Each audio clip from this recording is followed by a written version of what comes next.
জয়গুৰু শংকৰ আপোনাৰ চৰণ আমি সহস্ৰ কোটি প্ৰণিপাত জনাইছোঁ, সেৱা জনাইছোঁ।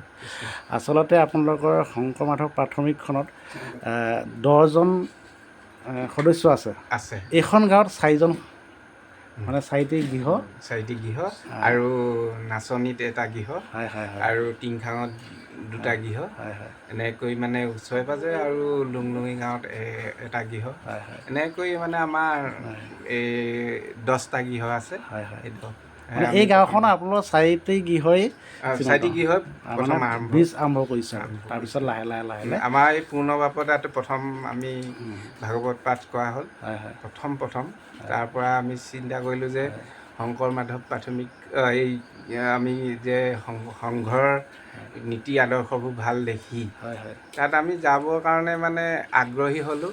এই তাৰ পৰা আমি প্ৰথম আমাৰ এই ককাইদেউ গৃহৰ পৰা এনেকৈয়ে মানে আৰম্ভ কৰিলোঁ আৰু শংকৰ মাধৱ জ্যোতি প্ৰাথমিক খুলিলোঁ।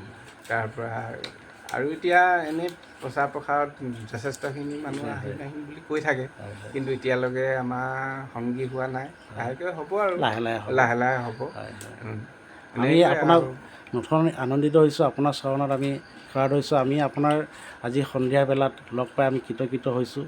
প্ৰভু ভগৱন্তই আমাক আজি কৃপা কৰিলে, যিহেতু আপোনালোকৰ আমাৰ চৰণ দৰ্শন হ'ল। এনেধৰণে শ্ৰীমন্ত শংকৰদেৱ সংঘৰ আপোনালোকে প্ৰচাৰ প্ৰসাৰ কৰি থাকক আৰু এইখন গাঁৱত যাতে আৰু সংগী বৃদ্ধি হওক তাৰে কামনা কৰিছোঁ।